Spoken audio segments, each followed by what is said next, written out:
Eu quero que você abra sua Bíblia em Tiago.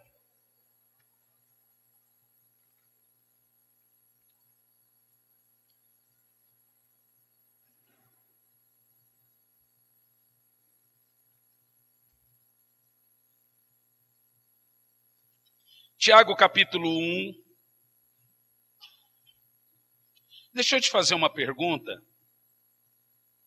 Quem aqui está passando por um momento difícil, uma espécie de luta e de provação na sua vida?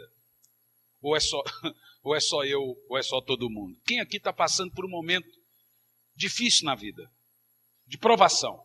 Talvez você fale, pastor, não chega a ser, porque tem 3 níveis de provação, e eu vou falar sobre isso hoje. Quem aqui ficaria muito feliz se esse momento da sua vida acabasse? Então é muita gente. Bom, eu quero falar aqui hoje, o título é: Estou sendo provado ou tentado? O momento que você está passando é uma provação ou uma tentação? Como saber que essa crise na minha vida é proveniente de Deus ou de Satanás? O tema é muito sugestivo. Como nós não temos o hábito aqui de seguirmos conselhos de Augusto Cury, de Sócrates, de Platão, ou pensadores, ou livros de autoajuda, nós sempre, quando vamos pregar, usamos a Bíblia. E a Bíblia Sagrada tem um livro inteiro que fala sobre isso. Na realidade, é considerado por todos os teólogos o livro mais prático para a igreja. É o livro de Tiago. O livro de Tiago, ele vai nos ajudar em todas as situações que nós passamos. Na realidade, tudo que você passa, o livro de Tiago te traz uma resposta. Tiago, ele é diferente de Paulo. Paulo era um doutor, um teólogo. Tiago era um mestre, um doutor, mas ele é muito prático e objetivo. Tudo o que Paulo falou em 14 cartas, Tiago falou em alguns capítulos. Então, como que nós vemos Tiago? Aquele cara que gruda no seu colarinho, olha nos seus olhos e fala o que tem que falar, agora vai. Tiago era o tipo assim, um pastor Hernani, entendeu? Ele era um pregador, um cara objetivo, que olhava no seu olho e não dava recado, dizia o que tinha que dizer. Ele era tão terrível, gente, que Pedro morria de medo dele. Pedro macho daquele jeito, morria de medo de Tiago. De tal forma que a briga de Paulo e Pedro foi por culpa de Tiago. Paulo estava sentado à mesa com Pedro, na igreja dos irmãos gentios, comendo. Quando Tiago entra na porta, Pedro levanta. E tenta passar para Tiago que ele não estava ali, concordando com as doutrinas de Paulo. Aí Paulo não aguentou aquela hipocrisia de Pedro. E aí a Bíblia vai dizer que Paulo resistiu a Pedro na cara. Tem teólogo que diz que Paulo deu tapa em Pedro. Abafa o caso. Eu não sei se chega a esse ponto, mas que a briga foi séria, foi. Porque Pedro foi muito hipócrita. E aí Paulo entendeu que Pedro era passivo de repreensão. E Pedro, você está sendo hipócrita. Até agora você estava aqui puxando a sardinha dos irmãos e tal. Quando Tiago chega, você é hipócrita. Aí Paulo resiste.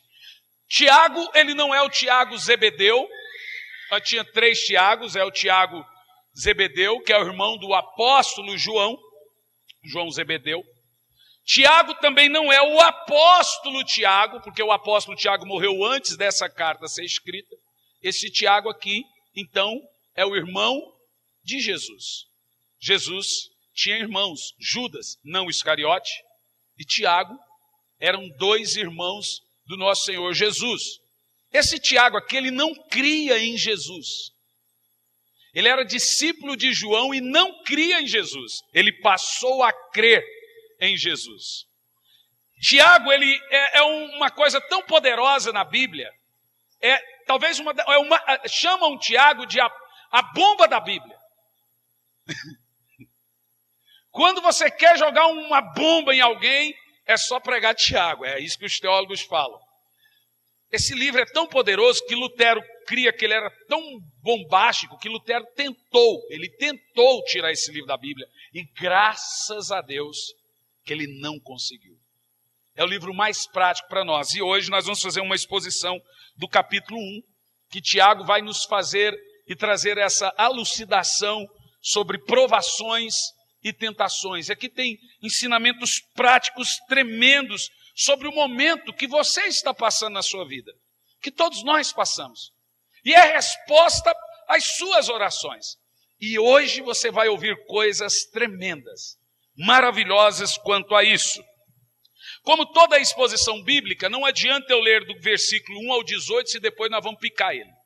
Então nós vamos picando e lendo. Amém? Capítulo 1, no verso 1, nos ensina algumas verdades. Primeiro, Tiago, servo de Deus e do Senhor Jesus Cristo, as 12 tribos dispersas entre as nações. Que coisa tremenda. Agora nós estamos vendo aqui que Tiago é irmão de Jesus, mas ele se considera o quê? Servo. Não é fácil para um irmão falar, sou seu servo. Mas Tiago demonstra tamanha humildade, dizendo que ele é o quê de Jesus? Servo de Jesus. O versículo 1 nos ensina, quando ele diz essas pequenas palavras, o seguinte: o cristão, ele não é uma redoma de vidro, ele não é uma colônia de férias. Tiago escreveu aqui, como vemos, aos irmãos judeus convertidos dentro das 12 tribos. E por quê? Eles estavam vivendo pelo Império Romano, eles tinham e tiveram seus bens saqueados, eles eram espancados, as mulheres, muitas delas eram estupradas, somente por serem cristãos, eles sofriam por causa de Jesus. Então Tiago escreve esse livro para amenizar, mas não só amenizar, também para doutrinar, e também amenizar o sofrimento dos irmãos e trazer paz e ensinamento, o porquê das provações e como não transformar provação em tentação. Tiago vai nos ensinar que nós não somos livres da fornalha, nós somos livres na fornalha. Amém? Aí surgem algumas perguntas. Por que o crente fiel fica desempregado? Na verdade, irmão, o crente é o seguinte: o mundo lá faz coisa errada e rouba e fica rico. Crente rouba, vai para a cadeia. Crente, quando faz coisa errada, o mundo desaba na cabeça dele. O mundo não. O rico fica rico, o rico apronta e fica mais rico. O crente, irmão, quando ele faz coisa errada, tudo dá errado. Ele conta a história para o carroceiro e o cavalo chora. Se ele monta uma fábrica de chapéu, nasce todo mundo sem cabeça. Crente não pode fazer coisa errada. Se fizer, tudo empeteca. Porque crente não é desse mundo. Então ele é uma contradição em termos. Crente viver no mundo e fazer o que o mundo manda, e crente ser do céu e fazer o que o céu manda. Ou você é crente, ou você faz coisa errada. É uma contradição. Então, normalmente, numa empresa onde decidem mandar um monte de gente embora, adivinha quem eles vão mandar embora? O crente. É uma coisa complicada. Por que o crente fiel sofre tanto, sofre doenças? Por que um crente fiel passa por momentos de dor? E o momento de dor é da hora para o dia. Eu acompanho aqui muitos irmãos aqui que estão super bem, no momento super bem, de repente me ligam: pastor, pelo amor de Deus, ora por mim, isso aconteceu, que desespero. Da noite para o dia acontece uma coisa que vira a sua vida de ponta a cabeça. Não é assim, Marlene? E aí, se você não tiver a cabecinha no lugar e o conhecimento certo do momento que você está vivendo, você começa a se perder. A Bíblia chama isso de noite da alma, ou o famoso dia mau. É fato que muita gente está vivendo momentos felizes. Eu estou vivendo um momento feliz.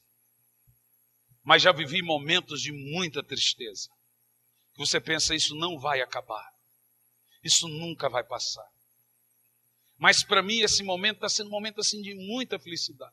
Tirando a minha sogra que está lá em casa, 15 dias. É brincadeira. Brincadeira, eu quero agradecer minha sogra que está lá, ajudando e cozinhando. Hoje até comida no prato ela trouxe na mão para mim. Acho que eu nem quero que ela vá embora mais.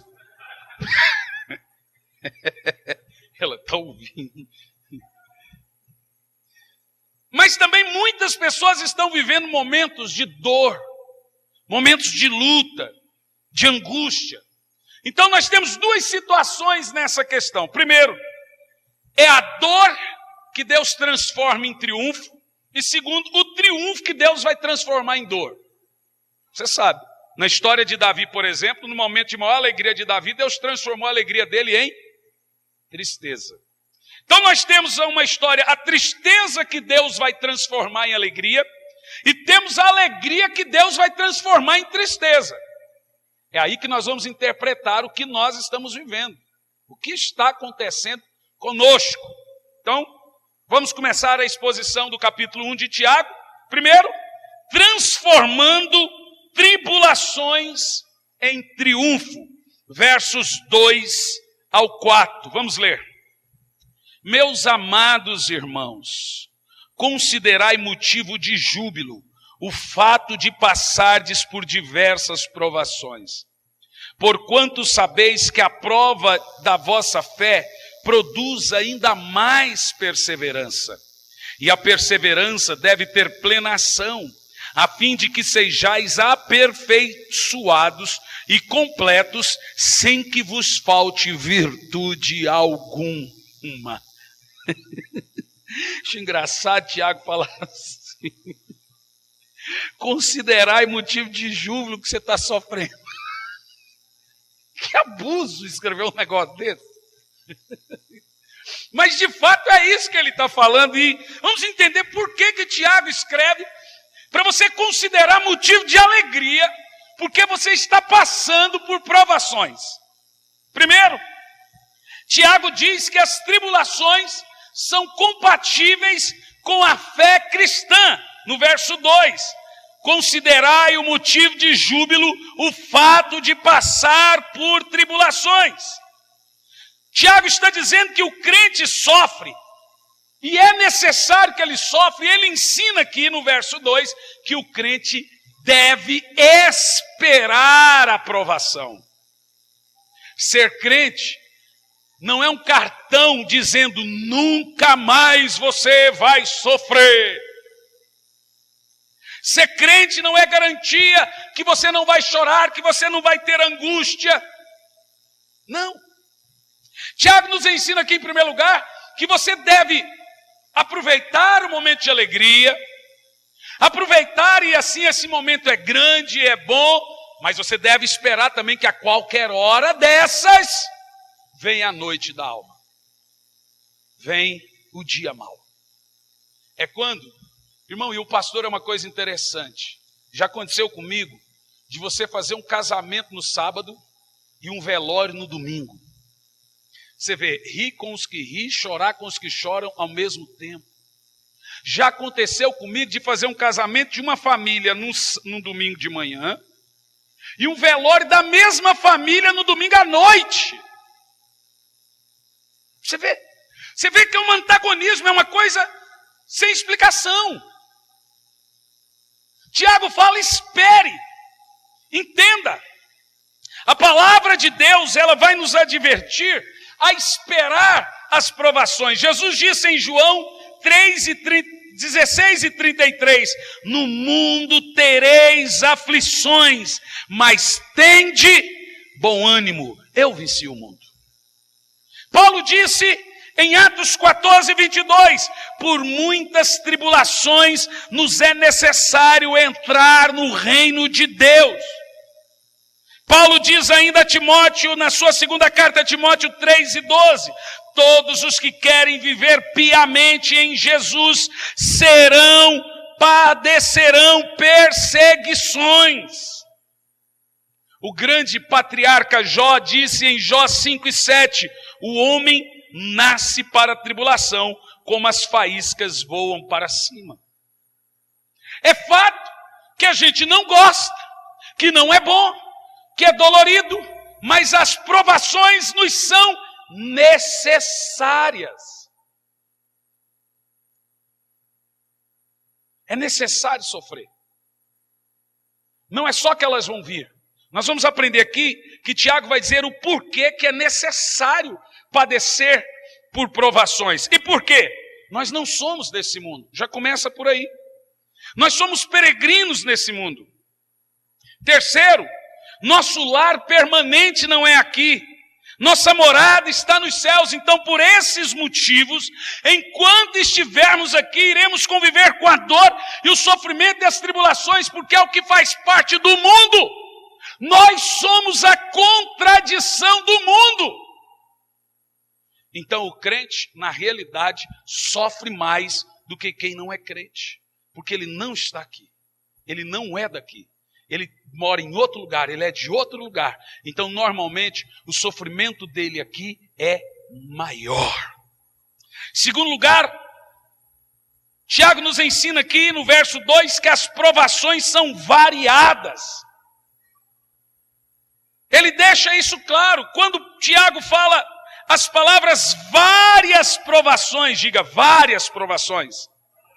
A palavra grega que Tiago usa aqui é poikilos, e significa diversas cores.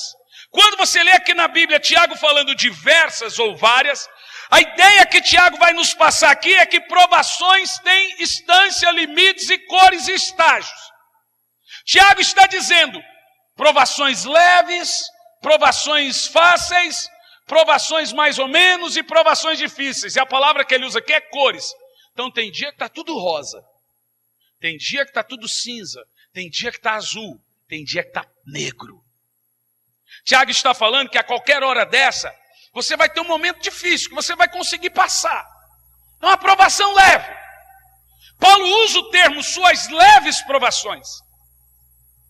Mas tem hora que você não vai aguentar de tanta dor, com essa negritude, com esse momento de dor e angústia da sua provação. Por isso que ele usa o termo várias provações, não é muitas, várias é vários níveis de provações. É o termo que Tiago vai usar aqui. Isso quer dizer que nesse sentido, há provas difíceis, há provas fáceis, há provas que aparentemente são maiores do que nossas forças, há provações que nós devemos passar sozinhos, como Jesus passou no Getsemane, e há provações que nós precisaremos da ajuda de outros para suportar. Agora você percebe que há diversos níveis de provações que nós passamos. Em qual delas você está? Terceiro lugar que nós aprendemos nesses versos que lemos. As provações são passageiras. Ele usa a palavra passardes. Diga comigo. Passardes. Tiago está dizendo que as provações não duram uma vida inteira. Fala assim, ufa. O que Tiago está dizendo é que deserto você não mora, você passa. A sua morada não é a dor. A sua morada não é a lágrima. Esse é o momento que vai passar. E que depois você vai dizer, Senhor, obrigado porque o Senhor me deu força. Eu chorei muito. Eu choro muito. Eu sofri muito. Mas agora eu estou sorrindo. Então Tiago deixa claro que ninguém aguentaria uma vida inteira de provas. Ninguém aguenta voar um voo inteiro com turbulência. Eu vindo da Europa, foi 5 horas em cima do oceano, ele vem por Málaga ali. Enquanto ele está viajando no interior de Espanha e Portugal ali, Málaga e Portugal, beleza. A hora que ele pega na ponta para atravessar o oceano, para vir para o Brasil, é o demônio encarnado. Eu acho que o Leviatã fica embaixo assim, ó, balançando no avião. Misericórdia, irmão. Tudo passa na sua cabeça, fala assim, eu só queria ver meus filhos, eu só queria ver meus filhos, eu só queria ver meus filhos. Porque eu nunca vi, é uma coisa, 5 horas de turbulência. Nesse ponto eu imagino uma tribulação. A pessoa está ali direto numa constante tensão. É uma coisa atrás da outra. Quando você pensa que hoje o dia vai estar tranquilo, é outra bomba, mas uma outra situação. É um cheque que volta, é uma fofoca, é uma perseguição, sempre alguma coisa, é uma pressão. Você vê que o cristão vive numa pressão, e o cristão começa a perguntar, quando é que eu vou ter paz? Aí Tiago deixa claro aqui que tudo isso é temporário. E aí você faz uma pergunta, mas por que não passou? Nós vamos ver aqui. Quando é que a provação passa? Ela passa. Depende de você e não de Deus. Entendeu? Às vezes a aprovação demora mais e outras menos, porque ela depende de você para passar, não de Deus.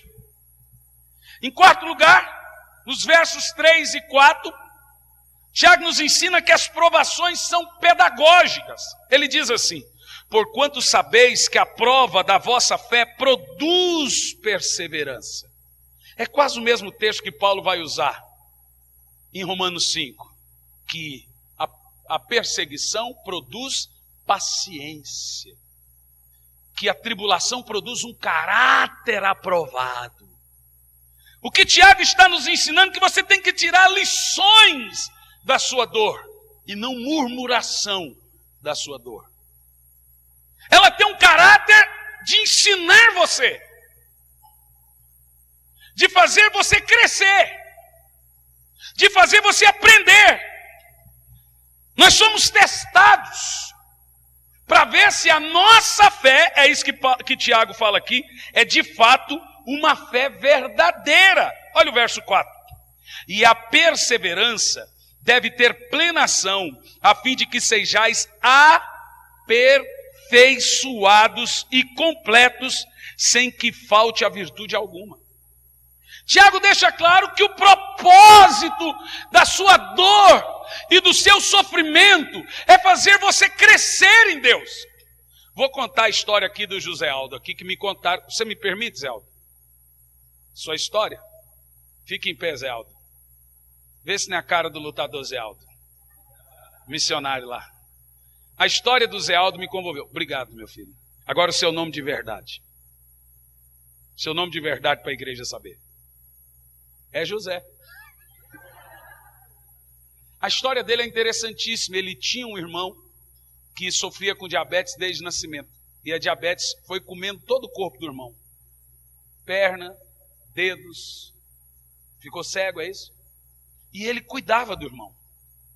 E agora chegou a oportunidade que Deus chamou o José para missões. Mas ele falou: eu não posso, Senhor, eu cuido do meu irmãozinho. E ali, muito precário, lá no interior do Maranhão. E ele era o único que cuidava do irmão. E ele não podia nunca trabalhar para Jesus. Sabe o que Deus fez? Levou o irmão dele. Eu estou só resumindo a história. Agora você vê que Deus, além de tirar a dor do irmão dele, falou: eu te quero no campo. Irmão, às vezes nós não entendemos o que está acontecendo conosco no momento que acontece. Mas lá na frente, você vai dizer que Paulo fala que todas as coisas contribuem. Não são todas as coisas boas. É todas as coisas, as boas e as más. Está em Romanos 8. Nós vamos chegar nesse ponto ainda, né? Terça-feira agora nós vamos chegar nesse ponto. Mas Paulo deixa claro que é necessário. Porque hoje você não vai entender. Se Daniel não tivesse passado pela cova dos leões, ele não seria um conselheiro de rei. Veja bem, José do Egito, na hora que ele estava ali no calabouço, ele não entendeu que lá na frente ele seria a provisão para Israel não ser estipada do mapa por causa de fome. Se José do Egito não fosse governador do Egito, Israel morreria de fome e sumiriam todos. Deus estava promovendo. Sabe qual é a diferença de Deus e o diabo? Satanás te exalta para te humilhar. Deus te abate para te exaltar. Tiago deixa claro que o propósito das provações é Deus trabalhar em nós. É Deus gerar em nós um aperfeiçoamento. É você ter experiências de vida. É você saber que Deus é Deus de milagre, porque você já precisou de milagres. É você saber que Deus é Deus de provisão, porque um dia você não teve nada para pôr na mesa, e Deus veio e colocou na mesa. Nós precisamos interpretar isso.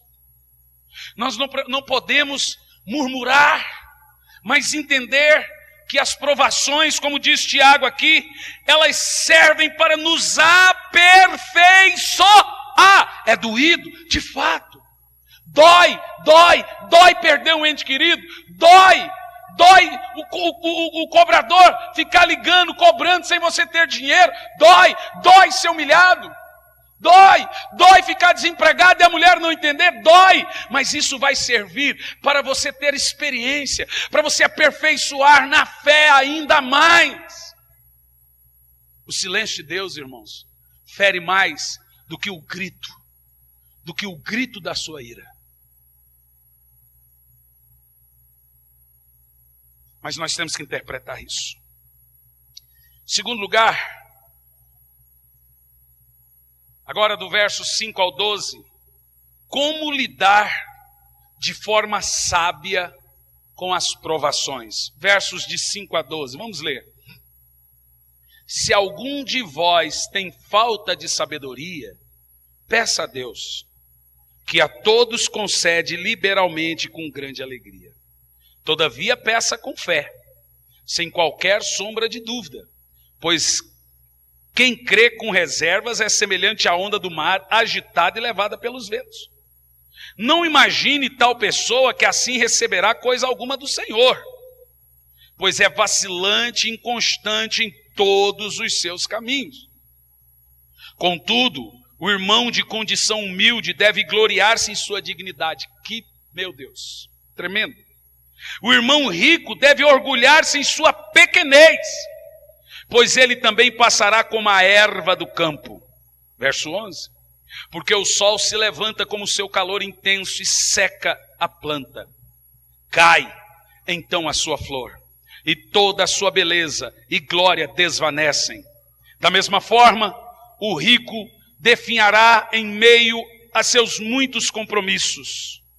Feliz a pessoa que persevera na provação, porquanto após ter sido aprovada, receberá o prêmio da coroa da vida, que Deus prometeu aos que o amam. É lindo, não é, gente, a Bíblia? Como eu queria que os pregadores descobrissem a Bíblia em vez de livros.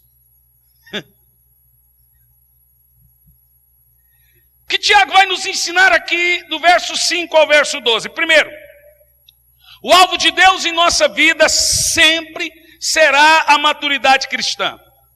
Isso significa que à medida que nós somos provados, nós devemos pedir a Deus que nos mostre o que Ele está fazendo, como fala aí no verso 5. Deus nos prova para nos desmamar. Entendeu o que eu disse? Você tem que crescer. Isso significa que a maneira de eu pedir a Deus o que Ele está fazendo é pedir sabedoria. Então, para alcançarmos o nível e o alvo de maturidade, Deus faz 3 coisas. Primeira, há uma obra, Tiago nos ensina, que Ele realiza por nós, que é a salvação. Segundo, há uma obra que Ele realiza em nós, que é a santificação. Por nós, salvação, em nós, santificação. Terceiro, uma obra que Ele realiza através de nós, que são nossas boas obras. Diga comigo assim: por nós, em nós e através de nós. Ou seja, a aprovação, ela precisa passar por esses 3 crivos de Deus. Deus quer realizar uma obra por nós, em nós e através de nós. Entende o que eu disse? Nesse quesito, irmãos, Deus não tem pressa. Nessas 3 obras que Deus faz por nós, em nós e através de nós, olha que tremendo, Deus não tem pressa. Aí você fala, mas Ele tem que ter. Mas Ele não tem. Vou te dar alguns exemplos. Deus trabalhou 25 anos na vida de Abraão. Olha a pressa de Deus. Deus trabalhou 13 anos na vida de José para depois colocá-lo no trono. Por que Deus teve que trabalhar 13 anos? José era melancólico, falador. Um rei não pode ser fraco, e José era. Então Deus queria José com casta grossa, que aguentasse a pressão. E quem deu essa pressão para ele foi as chibatas do Egito. Ele não podia ser um molão, ele não podia ser um chorão, um melancólico. Ele seria líder no Egito.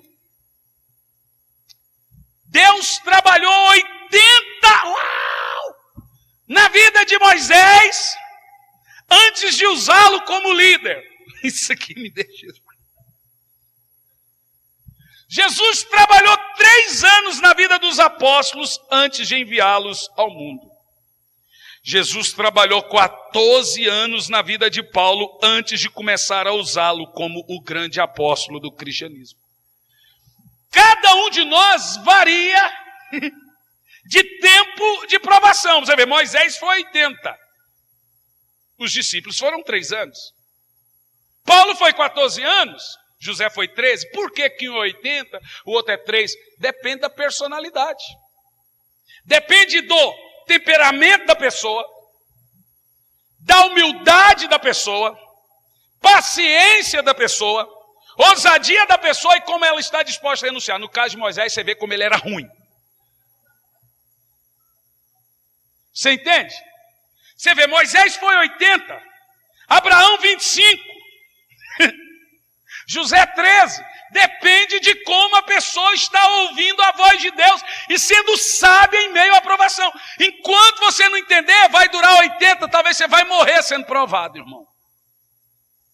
Porque Deus não tem pressa. O que Deus quer é gerar em você a imagem de Jesus. Se você atrasa isso, o problema é seu, não dele. Depende de como você murmura mais ou menos. Depende de como você é humilde. Se você entende que as pessoas estão te perseguindo. Porque hoje a igreja é assim. A pessoa, ela fica na igreja até ela ser contrariada. Quando ela é contrariada, ela vai para outra. E lá ela vai ser também. Então, normalmente, as pessoas têm um prazo de validade de 1 ano e meio, no máximo 3 em cada igreja. Porque elas querem ouvir o que gostam. Elas querem tapinha nas costas. Por isso que agora eu lido pouco com as pessoas na igreja. Eu pego os dois aqui e falo, fala do jeito de vocês. Deixa os piores pepinos para mim. Quando Deus quer resolver casca grossa aqui, ele fala assim, vou soltar o pitbull da igreja. No caso sou eu. Por enquanto ele deixou com a mordadura, com o negócio aqui, fica quieto. Quando a coisa engrossa, Deus fala, vai lá. E tem coisa aqui, irmão, que é grosso. Que você tem que ter personalidade para resolver. Mas a Bíblia deixa claro que depende de você para que a provação continue por 1 ano, 2 anos, 3 anos, 10 anos, ou durar 3. Depende, minha filha. Depende de como você entende. Se você não entende ainda, Deus está sem pressa nenhuma. Sabe por quê? Deus sabe que você vai ser salvo. Mas Deus não quer que você seja torto. Então ele vai dizer o seguinte, se eu tirar a aprovação dele, ele vai para o inferno. Deus sabe que tem gente que é difícil, duro, um coração ruim, não perdoa, não pede perdão, não reconhece erros. E aí Deus fala, vai durar igual Moisés. Agora, 80 anos, irmão, Moisés não era, meu Deus, gente, o que é isso? 80 anos sendo provado é porque o homem era, mas também. Deus chamou Moisés, não foi para ser um rei, foi para ser um general. Deus não precisava de um rei, porque o rei era ele. Deus precisava de um general.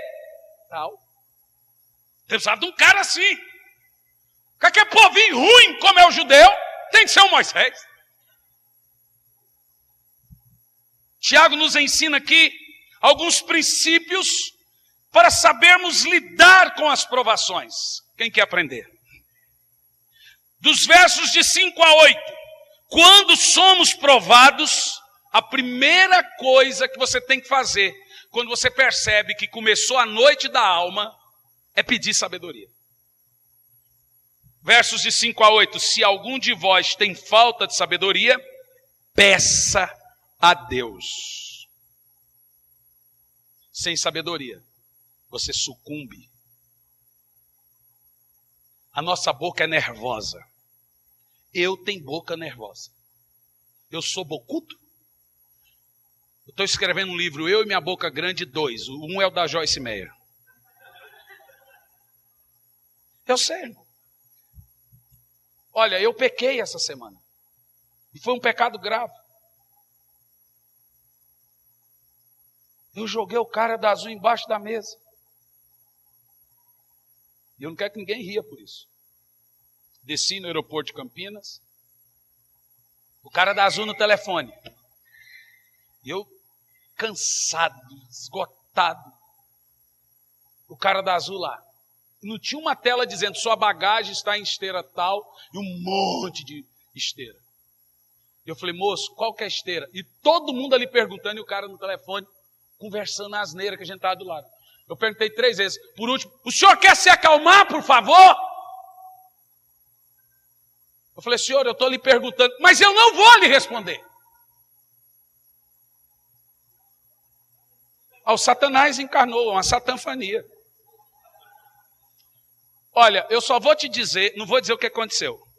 Eu vou te dizer que no final, quando eu peguei a bagagem, eu fui até ele pedir perdão. Isso eu posso te dizer. O que aconteceu, eu não vou dizer o que aconteceu, mas que eu fui nele e pedi perdão. Eu tive, igual o pastor lá que a gente estava brigando, falou, não, pastor, mas a Bíblia diz, ireis e não pequeis. Eu falei, pastor, mas eu pequei.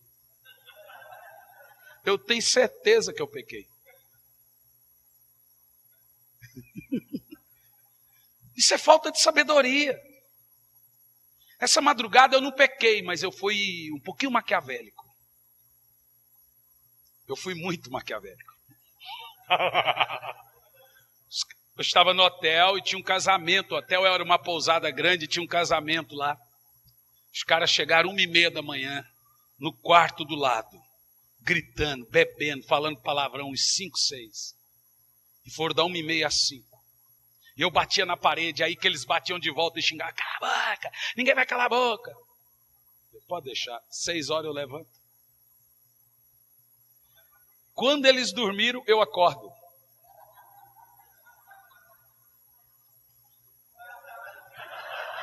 Minha é a vingança e eu dou. Deus falou assim, eu vou usar meu servo agora. Eu peguei a televisão, liguei na Bandeirantes, estava passando Power Ranger. Power Ranger! E pus no último. Fechei o quarto. O pastor ia me buscar às 7. Eu fechei o quarto, mas só entreguei a chave na portaria às 7. E fui para a portaria. Irmão, que desespero daqueles rapazes. Eu olhava e ria. E gritavam, iam na porta. Alguém faz alguma coisa. E eu... Não dormi. A hora que eles dormiram, eu acordei. Falei, agora vocês vão ficar acordados. Eu fui bem menino, né? Mas eu acho que você faria a mesma coisa. Irmão, eu cansado. Os caras gritaram até 5 da manhã do lado. Aí ligava na portaria, o cara mandava o porteiro calar a boca. Aí eu cheguei no porteiro e falei assim, olha, aqui está a chave, aqueles meninos que gritaram. Falei assim, agora eu vou deixar eles assim até 9 da manhã. O porteiro estava enjoado. Eles ligavam, o porteiro falou, mas a chave não está aqui. A hora que achar eu vou lá e abro. Não, vamos arrombar. Se você arrombar, chama a polícia. Não dormi. Coisa boa. Já pedi perdão também. Mas no caso do aeroporto, eu não bati em ninguém. Eu não dei testemunho. Nós não podemos agir assim. Mas sabe qual que é o feio disso? Que depois, quando ele falou aquilo, ele falou para mim sozinho. Quando eu tive que pedir perdão, tinha um monte da gente azul em perto. Eu tive que passar vergonha e falar, queridão, me perdoa. Aí o cara falou, por que você está pedindo perdão? Eu falei, porque eu sou crente. E aí? Não vale a pena, irmão. A Bíblia ensina que a gente tem que sofrer o dano. Isso já tinha mais de ano que não acontecia comigo. Tive uma recaída. Eu estou com os nervos à flor da pele. A Belinha não deixa a gente dormir, gente. Eu não durmo. Se eu não dormir, eu fico doente. Preciso dormir. Agora, o que é sabedoria, irmão? Quando o Tiago fala, peça sabedoria, o que é sabedoria? Olha que coisa interessante. A primeira coisa que você tem que fazer quando você está passando por um momento difícil é pedir sabedoria. Agora, como que isso funciona? O que é sabedoria? Sabedoria é mais que conhecimento. Sabedoria é o uso correto do conhecimento. Conhecimento pode ser definido nesse contexto de Tiago aqui como conhecer bem a Bíblia. Porém, sabedoria é usar bem a Bíblia. Isso significa que sabedoria é olhar a vida com os olhos de Deus. Sabedoria é você olhar todo momento da sua vida e falar: Deus, o que o Senhor está fazendo? É tentar olhar a vida com os olhos de Deus. O sábio sempre busca maturidade. O tolo, prazer ou reclamações. Por essa razão, há pessoas cultas, mas tolas. O tolo é o cara que não vê que o diabo está usando um outro cara para fazer você perder testemunho. E se você não vai lá e pede perdão para ele, você vai ficar mal consigo mesmo. Porque o Espírito Santo fica: você errou, você errou, você errou. Irmão, eu não consigo errar sem pedir perdão. Não sei como que alguém consegue, eu não consigo. Eu não durmo. O simples fato de eu gritar com o cara amarelo e falar: cala a boca, e ele: cala a boca! Ele: cala a boca! E contei. Já me fez assim me sentir extremamente profano. Não crente. Aí você fala: mas pastor, ele errou. Não importa. A Bíblia diz: a ninguém conheceis segundo a carne. Ele não nasceu de novo. Ele é desse mundo. Eu tenho que sofrer o dano. A justiça vem de Deus. Eu não tenho que fazê-la. O Adão salta para fora e quer fazer justiça. E aí? Todos nós podemos errar sim, mas o que você vai fazer depois que errar? Mandei o cara calar a boca, babaca, não fala comigo assim, seu... Não sou besta, sou crente, mas não sou bobo. Devia ser. Crente não tem sangue de barata. Não, não é de barata, é de Cristo. É mais calmo do que de barata, é mais manso que o de barata. A barata corre, Jesus não correu. Por isso há pessoas com muito conhecimento, mas que não sabem fazer escolhas. Tem gente culta que casa errado, que compra errado, que se muda errado. Lhe falta o quê? Sabedoria. Porém, quando nós estamos sendo provados, meus irmãos, nós precisamos ter sabedoria para não desperdiçar as oportunidades que Deus está nos dando para chegarmos, como diz Tiago, ao aperfeiçoamento da fé cristã. Cala a boca, irmão. Agora não estou falando igual eu falei para o cara do aeroporto, estou falando em amor. Pare com essa língua nervosa. Você é igual eu e minha boca grande. Aprenda a engolir a seco, porque você vai retardar o plano de Deus. O tempo que a aprovação é para acabar, você vai atrasar, e você vai ficar igual Moisés ali, 80 anos no deserto, o pau quebrando. E aí você, Senhor, todo mundo vence, eu não, todo mundo dá certo, eu não, gente sobe lá e conta testemunho, eu não. Se cale. Peça sabedoria a Deus. E Deus dá. Diga: Deus dá. Por isso Tiago nos ensina: ore, fazendo o quê? Pedindo sabedoria. Quando você deve orar pedindo sabedoria? Quando você está passando por provações. Segundo lugar, no verso 5, quando somos provados, precisamos conhecer o caráter de Deus. Tiago nos ensina aqui 3 coisas em cima disso, na questão do caráter de Deus dentro da sabedoria. É da natureza de Deus dar sabedoria. Deus é a fonte da sabedoria e Ele é o doador da sabedoria. Então você tem que conhecer o seu Deus quando você está passando por provação. Em terceiro lugar, versos 6 e 8. Quando somos provados, precisamos orar. Diga: orar. Você ora em meio à dor? Ou você reclama em meio à dor? Não tem uma oração mais poderosa do que a oração misturada com baba, lágrima e ranho. Só eu que já orei assim? É quando você chora tanto e o nariz fica tão escorrido que você mistura lágrima com baba você já não consegue respirar, a dor é tão grande que agoniza.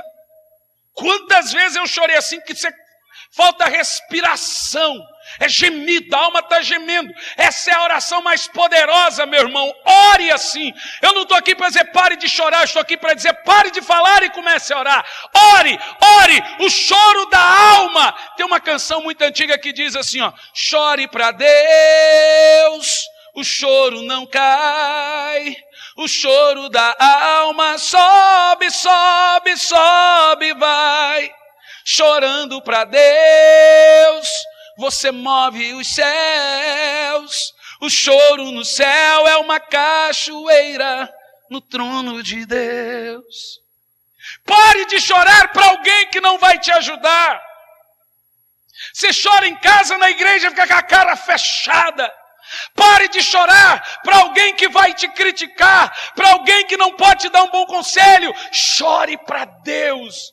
Reclame, leve suas lamúrias, suas reclamações para Deus. Diga: Senhor, está doendo, não estou conseguindo. Aprenda a chorar. Não seja duro. Não vou chorar. Não, põe para fora, tem que pôr para fora.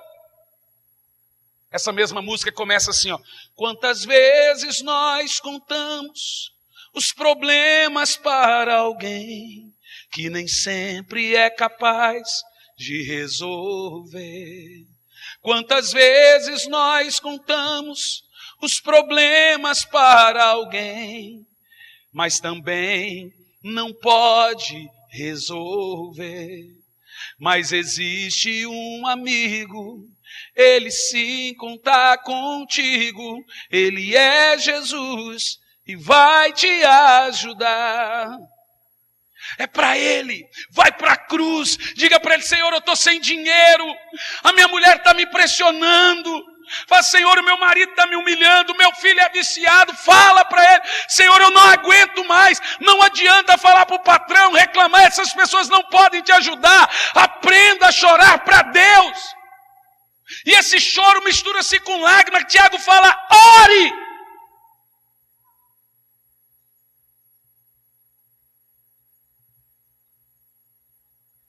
Ore. Toda pessoa que aprendeu a orar em meio a provações, aprendeu a orar. Entendeu o que eu disse? Você sabe por que eu sou uma pessoa de oração? Porque teve momentos na minha vida que a única coisa que eu tinha era orar. A única pessoa que eu podia falar era com Deus. Se eu não falasse com Deus, eu ficaria louco. Camarada que não é seu pai, não é sua mãe, te trancar num quartinho depois de te espancar e falar: fica aí agora até amanhã, sozinho. Sem comer, sem nada. Só porque você entrou na frente para proteger seu irmão, que ele era muito criança, numa chácara que o diácono da Assembleia de Deus plantava maconha. Meu pai deixou lá para ele cuidar da gente. O cara foi bater no Samuel, entrei na frente, ele me espancou, chutou a cabeça, jogou eu dentro do quartinho, fechou, falou: fica agora aí, até amanhã. Sem comer, sem nada. Se você não tiver Deus, você enlouquece. Tem muita gente aqui que está ficando louca porque não fala com Deus. Tem muita gente aqui tomando remédio, psicodrópico, se sentindo feia, horrível, ridícula, entrando em depressão porque não ora. Irmã, irmão, deixa eu te falar uma coisa: ou você começa a falar com Deus já, ou você vai para o hospício. Tiago fala: ore a Deus. Com quem que você tem que falar no momento das provações? E fazendo o quê? Peça a Ele. Peça a Ele sabedoria. Em quarto lugar, versos 9 e 11. Quando somos provados, precisamos nos alegrar nas riquezas espirituais. É estranho Tiago usar o termo se alegre nas riquezas espirituais. Versos 9 a 11. Contudo, o irmão de condição humilde deve gloriar-se em sua dignidade. O irmão rico deve orgulhar-se em sua pequenez, pois ele também passará como a erva do campo. Olha para mim. A lição que Tiago nos ensina aqui é que nem rico e pobre são rico e pobre. Entendeu o que eu disse? Nem rico nem pobre são rico ou pobre. Porque a verdadeira riqueza são as espirituais. Tiago nos dá lições aqui. A primeira lição: dentro da igreja sempre vai ter irmão rico e irmão pobre. E como o rico e o pobre lidam com as provações? O irmão pobre tem que lidar com a provação de um jeito. O irmão rico tem que lidar com a provação de outro jeito. Porque a provação vem para rico e pobre. Tiago aplica aqui o princípio da sabedoria. E ele vai dizer assim: o irmão pobre deve gloriar-se pelo que ele terá no céu. Ou seja, o irmão pobre deve gloriar-se pela sua dignidade. Nunca roubei, nunca menti no emprego, nunca enganei ninguém para ser rico. Sou crente, não desonesto, sou de Deus. Então, ele está pobre, mas ele mantém a sua dignidade. Na hora da aprovação, ele está falando assim: eu tenho a consciência limpa. É isso que ele fala, que o irmão pobre deve pensar o seguinte: não é o pobre que é pobre, e na hora de provação, aí que ele empeteca tudo, ele só faz coisa errada, ele peca, ele mente, aí não vai se orgulhar de quê? Ele já não se orgulha pela falta, e não se orgulha da dignidade, do que ele vai se orgulhar? Tiago diz que o irmão pobre deve orgulhar-se, que mesmo não tendo nada, ele mantém a fé, então ele tem um galardão eterno. E como o irmão rico deve fazer? O rico deve orgulhar-se pelo que ele não tem permanente na terra. O que isso significa? O pobre orgulha da dignidade, o rico da sua insignificância. O pobre diz: eu sou rico em Deus. O rico vai dizer: ser rico não me impediu de sofrer. Ser rico não me impediu de ser provado. O rico tem que se orgulhar disso, que a riqueza dele não livrou ele da dor, da sua insignificância, dele pensar: o meu dinheiro não compra paz, o meu dinheiro não compra alegria. É isso que Tiago nos ensina. Tiago nos ensina que o pobre, ao ser provado, tem que dizer: sou rico em Deus. O rico, ao ser provado, tem que dizer: quão vulnerável eu sou. Entendeu? Entendeu? Cada um tem que olhar para a sua vida na perspectiva da eternidade. No verso 10, Tiago oferece uma comparação. Ele diz que o rico é como a flor. Ele é extremamente frágil. No verso 11, Tiago faz uma explanação. Ele diz: pois o sol. Ele fala que é totalmente vão, a flor cai. No verso 11 da parte B, Tiago tira uma conclusão. Ele diz: assim o rico murchará também. Desta maneira, Tiago nos ensina a instabilidade de confiar nas riquezas. Em quinto lugar, verso 12. Quando somos provados, precisamos estar de olho na recompensa. Porque o sol se levanta com seu calor intenso e seca a planta. Cai. Então a sua flor e toda a sua beleza e glória desvanece. Da mesma forma, o rico definhará em meio a muitos compromissos. Verso 12. Feliz é a pessoa que persevera na provação, porquanto após ter sido aprovada, receberá o prêmio da coroa da vida. Irmão, olha para mim. Eu não estou terminando, que a conclusão é mais linda do que isso, mas eu já quero dizer isso. Está chegando o dia da nossa dor acabar. O céu está chegando. Não perca o foco. Tenha esperança na eternidade. Terceiro lugar, agora dos versos 13 ao 18, para concluir o nosso sermão. E aqui eu termino com uma aplicação, uma coisa que você tem que parar para pensar. Quando a provação deixa de ser provação e se torna uma tentação. Isso acontece? Pode acontecer. E acontece na maioria das vezes.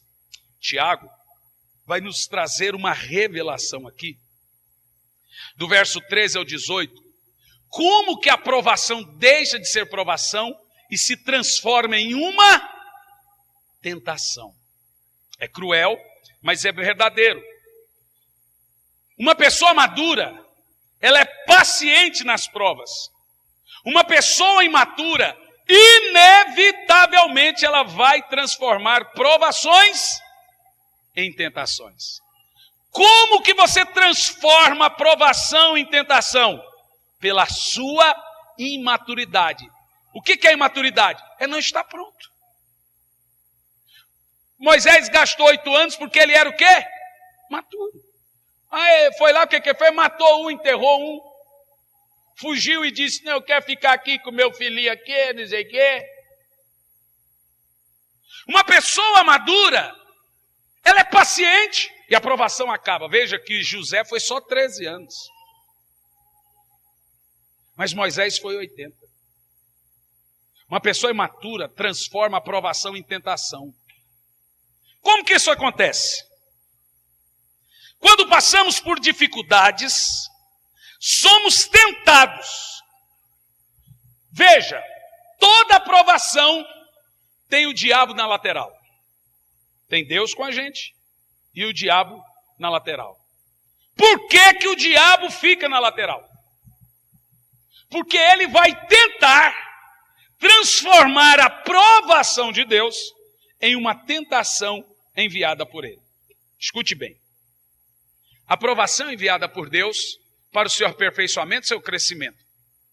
E o tempo dela depende do seu crescimento, do seu entendimento, da sua sabedoria. Mas Satanás quer retardar esse processo. Então, o propósito dele é tentar você. E a pior tentação dentro da aprovação é levar você a questionar o amor de Deus e o poder de Deus. Quando você faz isso, a mensagem que você passa é: não amadureci. 80 anos, 20 anos, 30 anos. Não entendi ainda. Ai, mas não é possível. Ai, não aguento. Ai, você está questionando a Deus, irmão. Cadê a sabedoria? Eu e minha boca grande. Irmão, ó. Fecha a boca, por favor. Ah, lá. Joga para dentro. Esse linguão aí. Vai mudar a sua vida se você falar? Você vai conseguir o dinheiro se você ficar xingando, murmurando e reclamando? Não. Vai. Responda. Vai tirar a doença se ficar questionando? Tudo que o diabo quer é ouvir suas palavras. E aí, aos poucos, ele vai moldando a situação. Aos poucos, ele tira o caráter de provação e transforma isso em uma tentação. Tiago ensina como funciona esse processo. Satanás, em primeiro lugar, ele oferece um caminho para fazer você escapar das provas. Jesus estava sendo provado. Satanás ofereceu atalhos. Satanás apareceu no deserto para quê? Para tentar transformar as provações em tentações. Tentação não é pecado. Corresponder à tentação é pecado. E essa oportunidade que Satanás nos dá de atalhos é o que nós chamamos de tentação. Na hora da dor, na hora do desemprego, Satanás vai falar assim, ó, faz um bico aí, ó. Esse é um dinheiro fácil, vai lá e faz. Dá certo. Deu certo com fulano, eu já te disse, com crente nunca dá certo essas coisas. Dá certo com eles lá, com crente fazer dá errado. Vão descobrir. E você está no olho do furacão.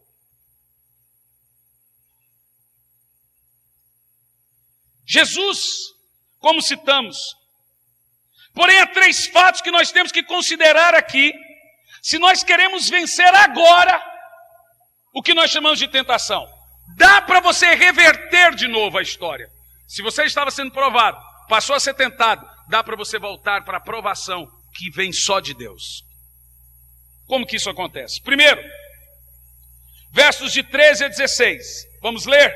Olhe para a frente e considere o julgamento de Deus. De 13 a 16. Entretanto, ninguém ao ser tentado deverá dizer, estou sendo tentado por Deus. Deus não pode ser tentado pelo mal e a nenhuma pessoa ele tenta. Deus é santo demais para ser tentado e bom demais para ser tentador. Deus é bom o tempo todo. o tempo todo, Deus é bom. Vamos dizer isso?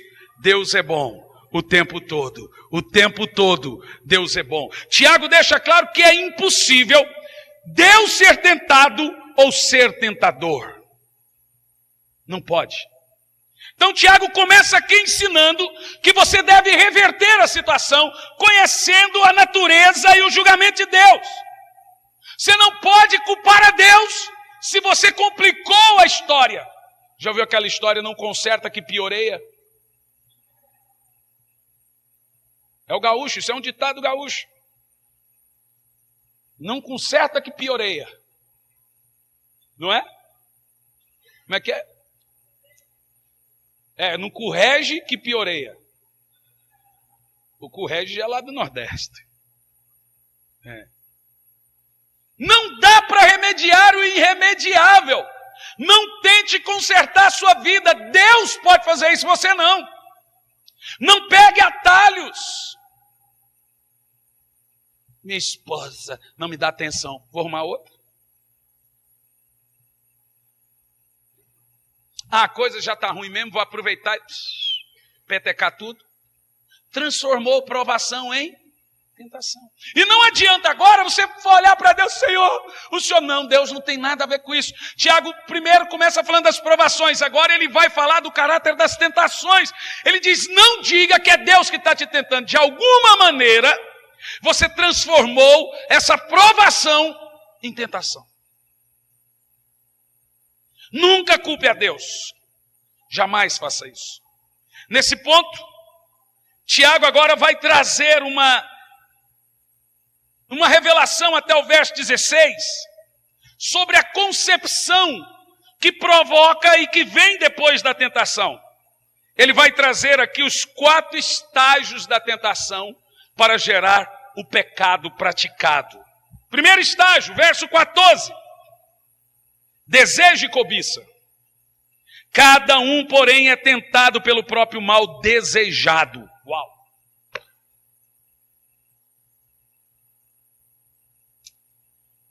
Sendo por esse iludido e arrastado. Tiago usa a palavra aqui, epitimia, que significa ter um sentido, um desejo, não necessariamente um desejo mau, mas um desejo que é transformado e corrompido. Ou seja, nós podemos transformar um desejo puro em desejo pecaminoso. Ter dinheiro não é pecado. Ter dinheiro ilicitamente é pecado. Sexo não é pecado. Sexo antes ou fora do casamento é pecado. Então Satanás, ele quer encurtar o caminho.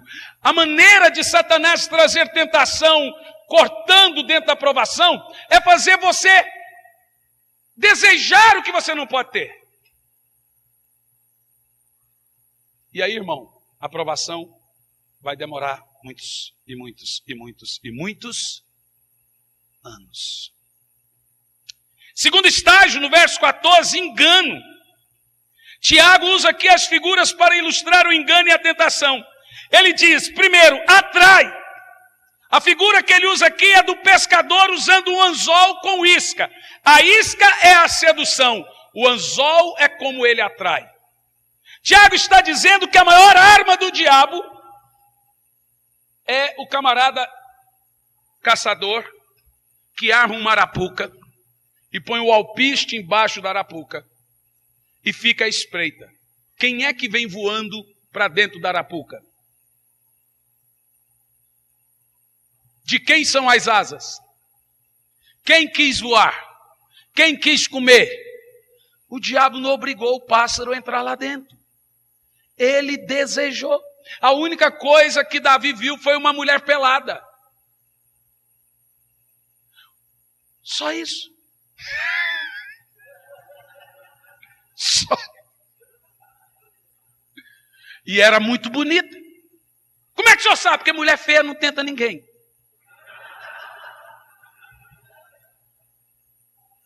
Tem certeza? Se fosse um trubufuto, Davi fecharia a janela. Mas é fato que Satanás, ele quer mudar a provação, mostrando para você as coisas. E ele é convincente. Então Tiago deixa claro que ele usa a isca e o anzol. Atrai depois de seduzir. Atrai depois de seduzir. Se Ló pudesse ver a ruína que estava por detrás de Sodoma, ele não teria ido para Sodoma. Se Davi pudesse ver a desgraça que se acometeria na casa dele, ele não traria aquela mulher nua para dentro da casa dele. Se Sansão pudesse imaginar que ele ficaria cego, ou se transformaria de juiz a palhaço, ele não ficaria 2 dias se banqueteando no colo de Dalila lá no monte.